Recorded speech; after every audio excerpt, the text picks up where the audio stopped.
Bonjour et bienvenue à Vie de foi.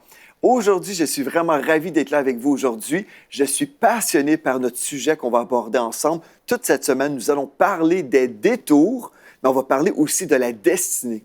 Vous savez, Dieu a préparé une destinée pour votre vie, puis en même temps, le diable a un plan aussi. Son plan, c'est vous faire rater la destinée de Dieu. Il vous invite à prendre des détours. Et je suis passionné par ce sujet parce que je crois que vraiment aujourd'hui, Dieu va libérer des captifs. Je crois aussi qu'on va déjouer les plans du diable. Dieu a des plans merveilleux, des projets de paix pour vous, des projets pour vous donner un avenir et de l'espérance. C'est merveilleux, mais si nous sommes vraiment réveillés, nous allons discerner que le diable a aussi des plans.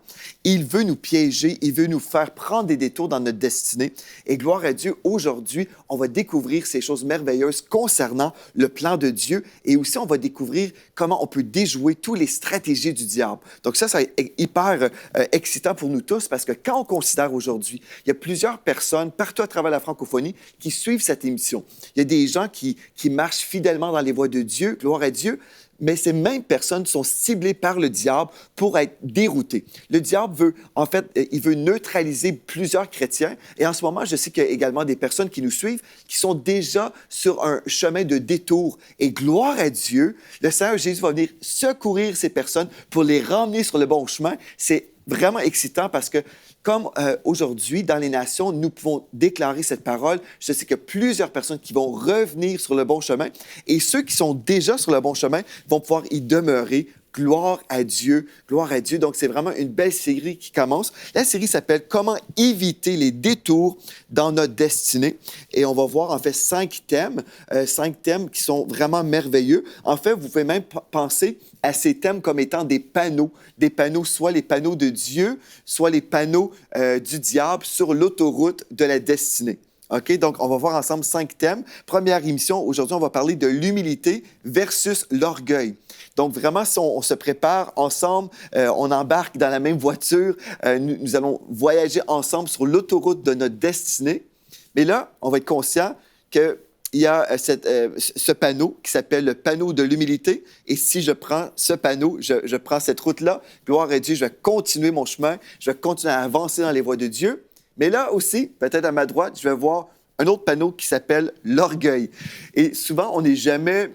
En tout cas, on ne s'imagine jamais être la personne qui pourrait être orgueilleuse. On ne s'imagine jamais une telle chose sur nous. Mais je veux vous parler de ces choses. Aujourd'hui, on va discerner des stratégies du diable pour les éviter. Et donc, dans notre deuxième émission, on va parler également le silence versus les jugements. Donc, encore un panneau, le silence, l'autre panneau, les jugements. Dans notre troisième émission, la patience et le repos versus l'impatience qui se comparent. Dans notre quatrième émission, la croissance spirituelle versus la stagnation. Et finalement, dans notre cinquième émission, la constance versus l'abandon. Donc, on va parler des choses hyper pratiques, des choses qui vont vraiment nous aider à discerner les voies de Dieu pour notre propre vie. Et ensemble, nous avancerons. Ensemble, nous allons tous entrer dans notre destinée. Ce que je vais vous partager cette semaine, c'est encore une fois la parole de Dieu. Et vous allez voir, ce n'est pas mes opinions. Je ne suis pas là pour partager mes opinions. Par contre, je peux vous partager, en fait, mes témoignages, comment Dieu m'a protégé et comment le Seigneur est tellement bon. Il est tellement merveilleux. Vous savez, l'Éternel est mon berger, je ne manquerai de rien. Il me dirige dans de verts pâturages. Gloire à Dieu. Mais le diable, lui, il veut toujours me diriger vers les sentiers de la mort. Il veut me détruire en chemin. Il veut m'empêcher d'entrer dans ma destinée. C'est la même chose avec vous. Le diable vous déteste. Mais la bonne nouvelle, c'est que Dieu vous aime. Il a un plan pour votre vie et c'est le premier point qu'on va voir ensemble. On doit simplement établir le fait que Dieu vous aime et Dieu a un plan, une destinée précise pour votre vie. Si vous êtes là et vous vous posez des questions, est-ce que Dieu est vraiment concerné par ma vie?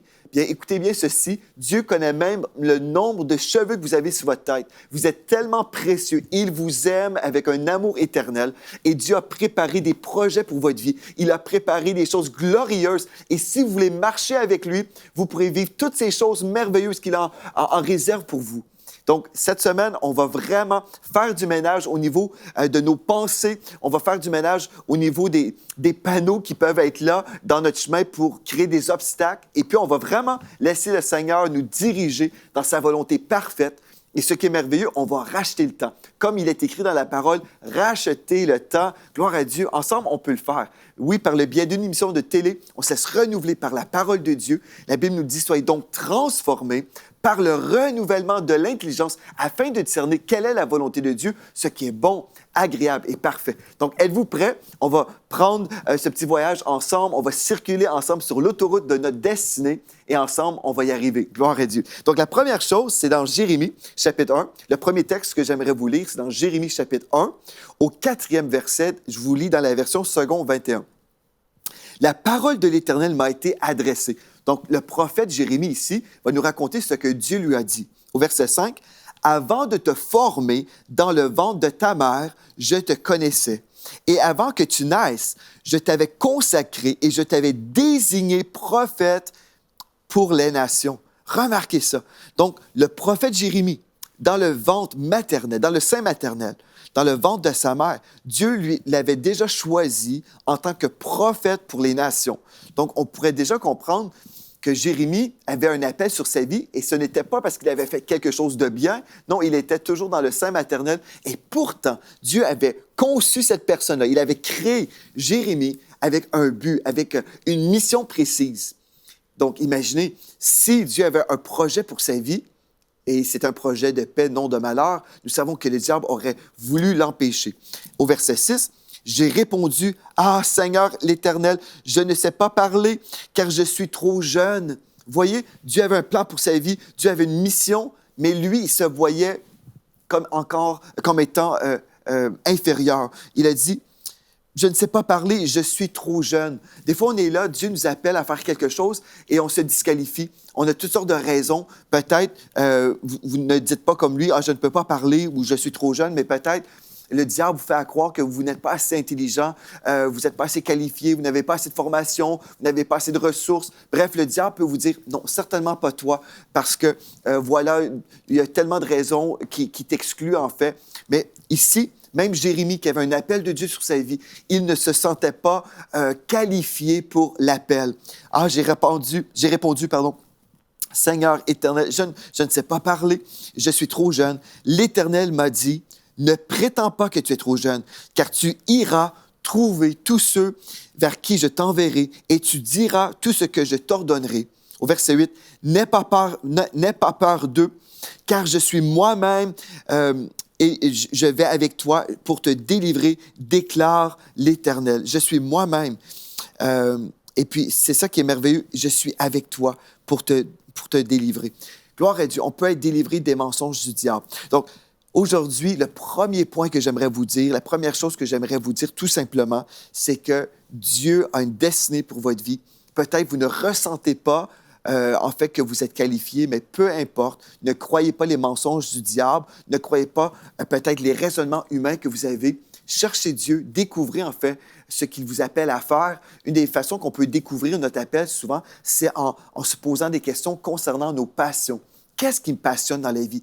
Si vous êtes passionné, par exemple, par la photographie, bien peut-être Dieu vous appelle à être photographe. Si vous êtes passionné par la musique, peut-être Dieu vous appelle à être un musicien. Si vous êtes passionné par le sport, peut-être Dieu vous appelle à être un sportif. Peu importe, examinez-vous et discernez les passions dans votre cœur. Parce que des fois, les gens s'imaginent, bien, non, je ne peux pas être appelé à faire telle chose parce que c'est trop plaisant. Mais vous savez, Dieu nous donne des désirs, Dieu nous donne des talents. Il nous a aussi donné sa parole qui nous dit, en fait, qu'il va nous donner les désirs de notre cœur. Si nous sommes enfants de Dieu, Dieu change notre cœur, il dépose en nous ses désirs qui deviennent nos désirs. Et là, on a le goût de faire une chose et on fait cette chose-là avec l'onction de Dieu et nous sommes dans notre destinée. Donc, des fois, les chrétiens s'imaginent, « Ah non, si c'est plaisant, si c'est merveilleux, si ça me donne de la joie, ça ne peut pas être de Dieu. Mais non, Dieu est bon, Dieu vous a donné des dons et des talents, vous avez une mission à accomplir dans votre vie, donc entrez dans votre destinée, avancez à fond avec le Seigneur, gloire à Dieu, et puis ne vous disqualifiez pas. En fait, bon, comme j'ai déjà lu dans ce texte, le prophète Jérémie se disqualifiait parce qu'il ne croyait pas qu'il pouvait bien parler, il se disait aussi trop jeune. Mais vous savez, Moïse aussi, Moïse avait un problème d'élocution. Il ne s'imaginait pas qu'il pouvait vraiment bien parler. C'est pour ça que Aaron était là. Mais en fait, peu importe notre façon de se voir, Dieu, lui, il voit au-delà de nos capacités parce que c'est lui qui nous accorde l'onction, c'est lui qui nous qualifie. Ce que Dieu recherche, c'est des gens qui se rendent disponibles tout simplement. Si vous êtes disponible, Dieu va vous prendre et va se servir de vous, tout simplement. Vous dites, Seigneur, me voici tel que je suis. Peut-être je suis trop jeune. Peut-être, je crois que je suis trop jeune. Ou peut-être je crois que je ne parle pas assez bien. Ou je ne suis pas assez qualifié. Mais Seigneur, prends ma vie, fais de ma vie un chef-d'œuvre pour toi. Et si vous êtes disponible, si vous avez de la bonne volonté, le Seigneur nous a dit dans sa parole que nous allons manger les meilleures productions du pays. C'est-à-dire, nous allons recevoir le meilleur de Dieu. Mais Dieu se cherche un peuple disponible et obéissant.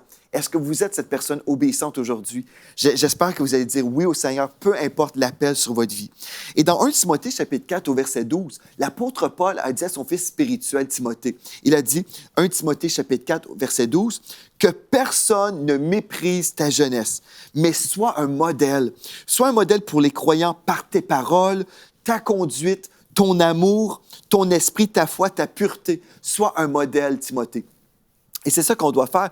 Et c'est vraiment de prendre l'exhortation de l'apôtre Paul. Parce que des fois, on est là, on se méprise soi-même. Ici, l'apôtre Paul disait à son fils spirituel, Timothée, « Non, ne laisse personne te mépriser pour ta jeunesse. » Mais des fois, nous sommes les pires envers nous-mêmes. Des fois, on est là, on se critique soi-même. Des fois, on est notre pire ennemi.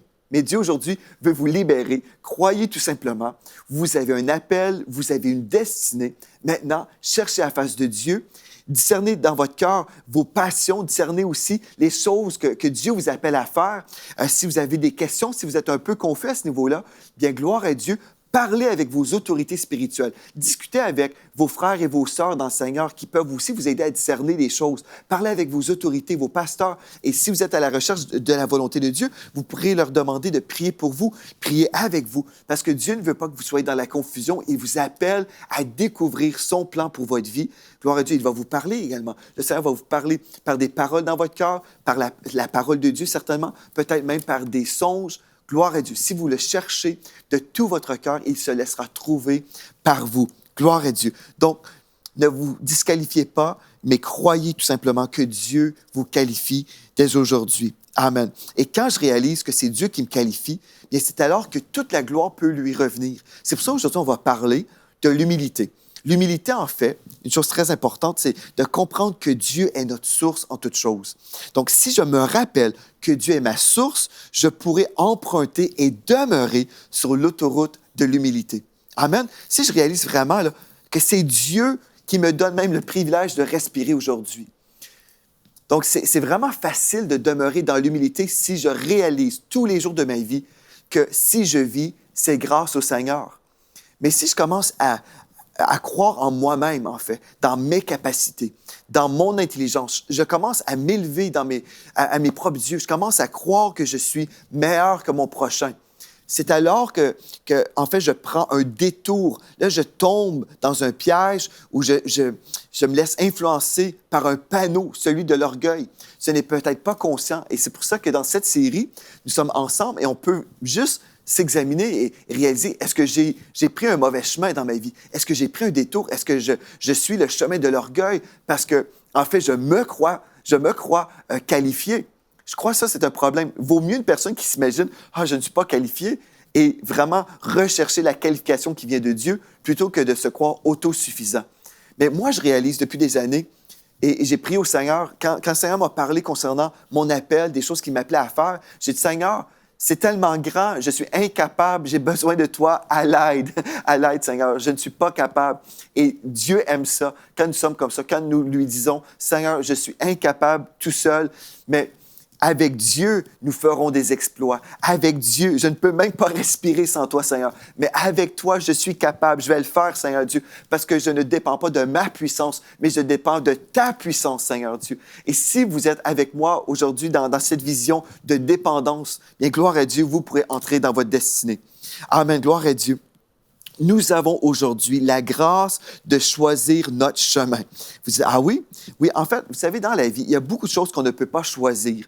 Je ne peux pas choisir mes parents, mes origines, mes défis. Bon, il y a certaines choses qu'on va éprouver. Par exemple, peut-être vous n'avez pas choisi des circonstances qui sont là dans votre vie. Et vous dites, bien, en fait, je vis ce que je vis parce que, bon, voilà, j'ai été dans telle situation et puis je n'avais jamais choisi de vivre ce que j'ai vécu et me voici dans de telles circonstances. Je ne choisis pas forcément ces choses-là, mais je peux choisir mon attitude. Et puis, mon attitude va tout déterminer. Donc, je peux choisir mon attitude qui va changer ensuite le cours de ma vie. Par exemple, je peux avoir des mauvais parents, mais si je tourne mon regard vers le Seigneur, qui est un bon Père pour moi, bien, je peux vivre une guérison, je peux vivre une restauration même au niveau de mes relations avec mes parents, par exemple. Donc, je ne peux pas choisir mes origines, je ne peux pas choisir mes parents ou ma famille, mais je peux choisir aujourd'hui mon attitude concernant toutes ces choses que je viens de vous énumérer.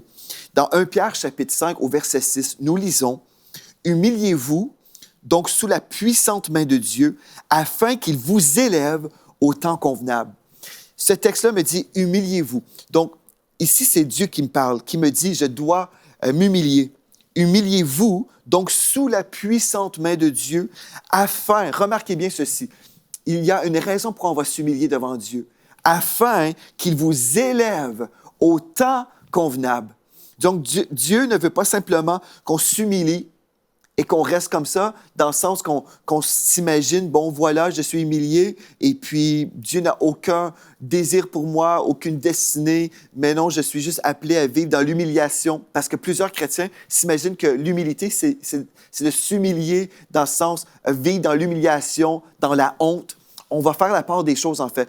Parce que quand Dieu nous dit qu'on doit s'humilier sous la puissante main de Dieu, bien, nous savons que on doit comprendre et réaliser que Dieu est notre source, que Dieu est tellement grand et merveilleux et nous sommes dépendants de lui. L'humilité véritable va toujours croire ce que Dieu a dit avant de croire notre propre opinion. Ça, c'est une chose. Des fois, les gens vont se dénigrer, croyant qu'ils sont en train de s'humilier. Mais en fait, en se dénigrant, ils dénigrent Dieu, leur Créateur. Donc, on veut comprendre, non, vraiment, l'humilité véritable, c'est de croire que Dieu est notre source. L'humilité véritable, c'est de croire que Dieu a toujours raison. Dieu a raison, sa parole a raison, et je vais m'humilier et je vais croire ce que Dieu a dit, même si mon raisonnement me dit le contraire. Ça, c'est l'humilité véritable. Et le texte continue en disant « afin qu'il vous élève ». Parce que le cœur de Dieu pour vous, c'est vous élever, mais au bon moment, au temps convenable. Des fois, les gens veulent s'élever par eux-mêmes. Mais Dieu, en fait, il veut qu'on soit humble, qu'on soit dépendant de lui. Et si nous sommes vraiment dépendants de lui, il peut nous prendre et nous élever et on peut vraiment devenir un modèle pour les gens. Mais si nous sommes dans l'arrogance, l'autosuffisance et on s'imagine, non, c'est grâce à moi, mais ce qui se produit, bien, en fait, on est un mauvais modèle. Les gens vont nous regarder et dire, ah oui, on peut être comme ça et Dieu nous bénit, Dieu nous élève. Non, Dieu ne veut pas élever des gens qui sont arrogants. Donc, on doit s'humilier devant le Seigneur et dire, Seigneur, j'ai besoin de toi. Donc, humiliez-vous. Qui peut choisir de s'humilier? C'est nous-mêmes. Je choisis de m'humilier. Ce n'est pas Dieu qui va m'humilier, à moins que je sois dans la rébellion. Et là, Dieu doit permettre que je sois humilié pour que je revienne à mon bon sens. Êtes-vous prêt aujourd'hui? Une question très importante pour vous. Êtes-vous prêt à entrer dans votre saison d'élévation? Est-ce que vous êtes prêt aujourd'hui? Est-ce que vous voulez vous positionner pour vivre votre promotion dans le Seigneur? Est-ce que vous voulez vraiment entrer dans cette dimension de faveur surnaturelle? Et parlons ensemble de l'humilité. L'humilité, la première chose que j'aimerais dire, l'humilité, ça sent bon. Oui, c'est drôle à dire, mais l'humilité, en fait, c'est l'odeur de Christ. L'humilité, ça sent bon.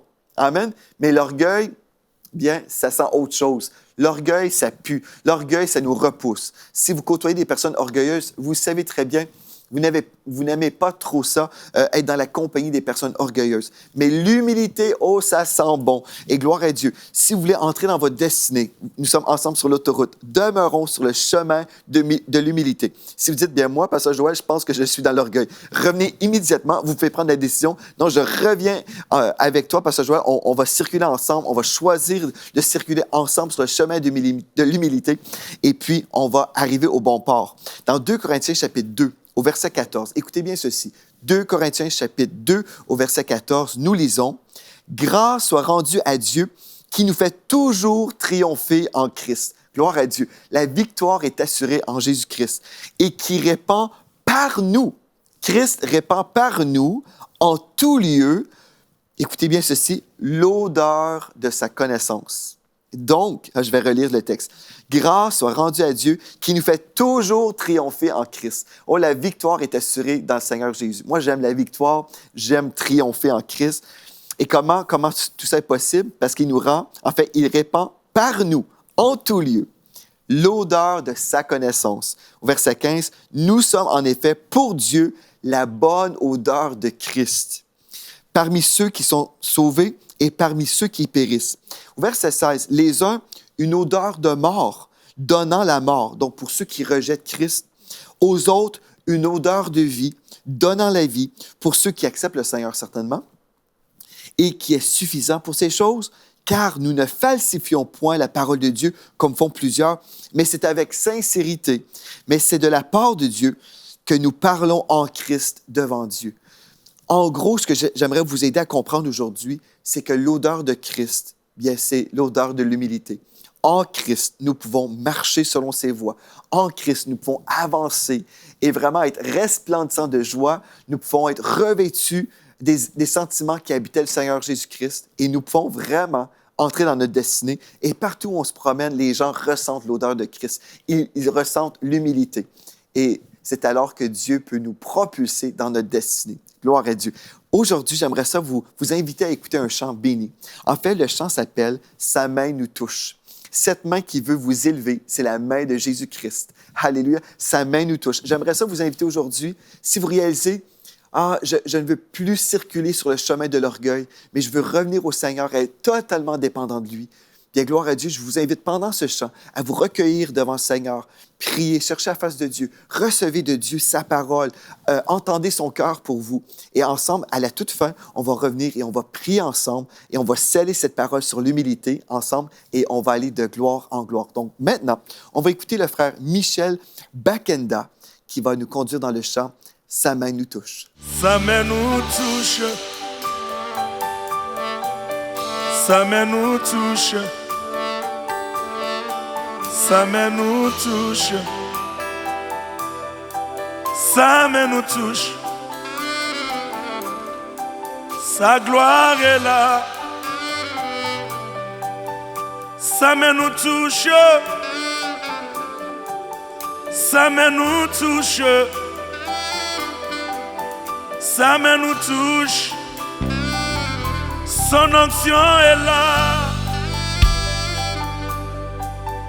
Sa main nous touche, sa main nous touche, sa main nous touche, sa gloire est là. Sa main nous touche, sa main nous touche, sa main nous touche, sa puissance est là.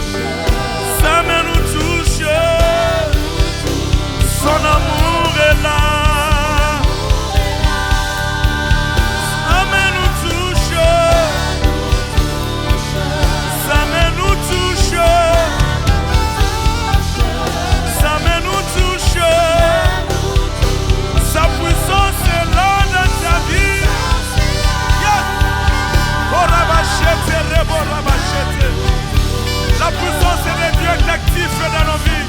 Yes. Sa main nous touche. Sa main nous touche. Sa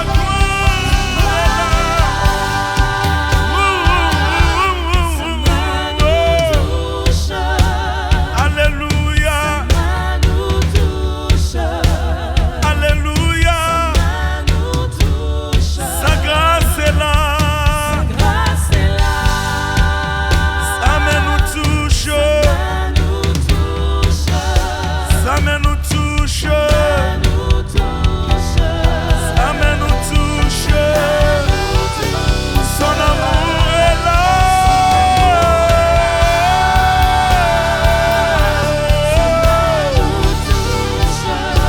Sa main nous touche. Sa main nous touche.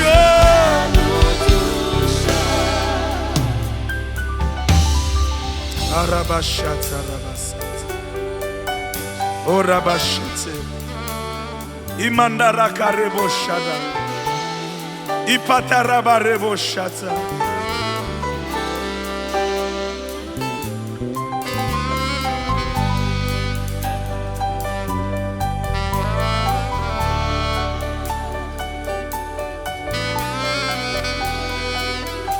Alléluia. Yahweh, Yahweh, Yahweh, Yahweh, Yahweh, Yahweh. Yahweh. Yahweh. Yahweh.